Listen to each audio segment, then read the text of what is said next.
Whither the Dead, a biblical treatise in support of the destruction of the wicked in final judgment, written by request for Crosswinds magazine and debated by request with Dr. Gleason Archer at COR Arrowhead Springs Conference, 1992.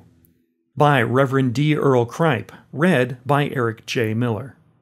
A copy of this book is available in Kindle and paperback format from Amazon, link in the description. Chapter 4. The Epistemological Problem of Eternal Torment. The Omnipresent God.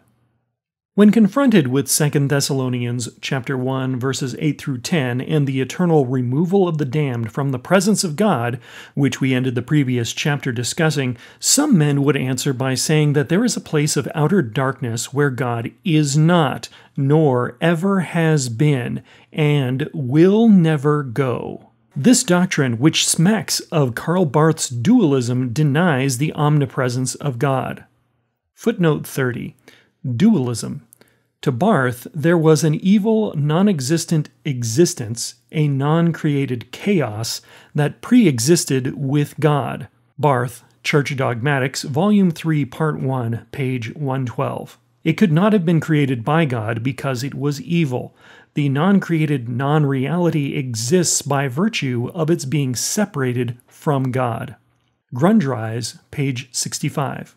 It had meaning only in that it had no meaning, since God left it behind him without giving it existence. Church Dogmatics, Volume 2, page 84. It had existence in that God did not think about it, he put it behind his back and passed it by. Church Dogmatics, Volume 3, Part 1, page 112. God could not have made the decision to not think about it unless it was there. Ibid. The chaos, though rejected, was active as a shadow, which also lay on the world which God willed and created. God passed it by, thus making it a part of the eternal past, which was never present or now. Yet the shadow is still real and becomes active and actual when man rejects, ignores, or forgets true choices. Foolish men can look back and, in so doing, become a part of the past, swallowed up in the dark chaos, which is then a very real danger again, not because it has invaded the present, which it has not and cannot, but because man has lapsed into the uncreated, never-present, eternally rejected past. Ibid, page 119. End footnote. It says that there is a place, whether or not it exists or was created, where God is not and cannot go. It is a place that God has put behind his back, or at least will after the final judgment. Throughout all eternity, God will not know that it is there. But it is there, and people, perhaps reduced to the status of not being people but still existing, are there. This flies in the face of the Scriptures on two accounts. The scriptural testimony of God in hell. In Psalm 139, verses 6 through 12, King David the prophet said, "Such knowledge is too wonderful for me, it is high, I cannot attain unto it. Whither shall I go from thy spirit, or whither shall I flee from thy presence? If I ascend up into heaven, thou art there. If I make my bed in hell, behold, thou art there. If I take the wings of the morning and dwell in the uttermost parts of the sea, even there shall thy hand lead me, and thy right hand shall hold me. If I say, surely the darkness shall cover me, even the night shall be light about me.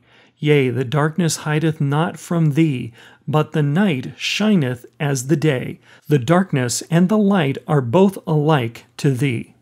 Verse 15 of this psalm probably indicates that this is a messianic psalm about Christ in the 3 days of his death and descension into hell. In any case, it shows dearly that God is in hell in the omnipresent sense, and that the darkness hides no one from God. This is the darkness of hell, not just any darkness. It is sometimes answered that the Old Testament Sheol means, and only means, the grave. The problem with that is that St. Peter quoted another messianic psalm, 16 verses 8 through 10, in Acts chapter 2 verses 25 through 28, where he fully establishes that Sheol is Hades, the place of the wicked dead. End of chapter 4. Whither the Dead, A Biblical Treatise in Support of the Destruction of the Wicked in Final Judgment, by Reverend D. Earl Cripe, read by Eric J. Miller. A copy of this book is available in Kindle and paperback format from Amazon, link in the description.